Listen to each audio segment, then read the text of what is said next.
সবকিছুর ঊর্ধ্বে হলো প্রেম। প্রেম মানে না কোনো রাজনীতি, কোনো সীমানা। রাজনৈতিক সম্পর্কে ফাটল ধরলেও মনের সম্পর্কে ফাটল ধরতে দেননি বাংলাদেশ এবং ভারত, এই দুই দেশের নাগরিক। সরকারি তথ্য অনুযায়ী ২০২৪ সালে ভারতীয় নাগরিকের সঙ্গে বিবাহ বন্ধনে আবদ্ধ হওয়া বাংলাদেশের সংখ্যা ২০২৩ সালের তুলনায় দ্বিগুণ হয়েছে। সংবাদ মাধ্যম টাইমস অফ ইন্ডিয়া সোমবার এক প্রতিবেদনে জানিয়েছে ২০২৩ সালে বাংলাদেশ ও ভারতীয়দের মধ্যে যে পরিমাণ বিয়ে হয়েছিল ২০২৪ সালে তা দ্বিগুণ ছিল। প্রতিবেদন থেকে জানা যায় ২০২৪ সালের জানুয়ারি থেকে ২০ ডিসেম্বর পর্যন্ত ১০০ বাংলাদেশি নারী ভারতীয়দের বিয়ে করার অনুমতি চেয়ে আবেদন করেন। একই সময় ১১ বাংলাদেশি পুরুষ ভারতীয় নারীকে বিয়ের আবেদন করেন। সংবাদ মাধ্যমটি আরও জানিয়েছে গত ৫ বছরের মধ্যে ২০২৪ সালেই বাংলাদেশি ভারতীয়দের মধ্যে সবচেয়ে বেশি বিয়ের নিবন্ধন হয়। ২০১৯ সাল থেকে এখন পর্যন্ত ৪৮৬ বাংলাদেশি পশ্চিমবঙ্গের ভারতীয়দের বিয়ে করার আবেদন করেছেন।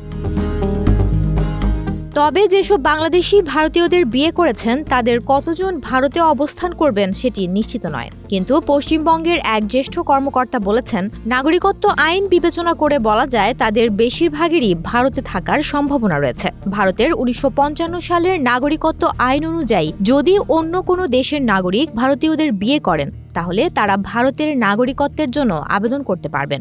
এছাড়া যদি কোনো শিশুর বাবা অথবা মা ভারতীয় হন তাহলে ওই শিশু স্বয়ংক্রিয়ভাবে ভারতের নাগরিকত্ব পাবে। রেকর্ড অনুযায়ী গত ৫ বছরে ৪১০ বাংলাদেশি নারী ভারতীয় বর বেছে নিয়েছে। অপরদিকে ৭৬ বাংলাদেশি পুরুষ ভারতীয় বধূ নিয়ে দেশে এসেছে। গত বছর যে ১০০ বাংলাদেশি নারী ভারতীয়দের বিয়ে করার আবেদন করেছেন তাদের মধ্যে ৭৯ জন ছিলেন হিন্দু ধর্মাবলম্বী, ১৬ জন মুসলিম এবং ৫ জন খ্রিস্টান।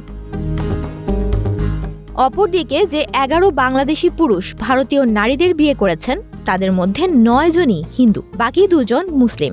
এদিকে ২০২৩ সালের অক্টোবরে পশ্চিমবঙ্গের সরকার সেখানে বিদেশিদের ভারতীয়দের বিয়ে করার পদ্ধতিটি বেশ সহজ করে দিয়েছে। এরপর থেকে বাংলাদেশি ভারতীয়দের মধ্যে বিয়ের সংখ্যা বেড়েই চলেছে।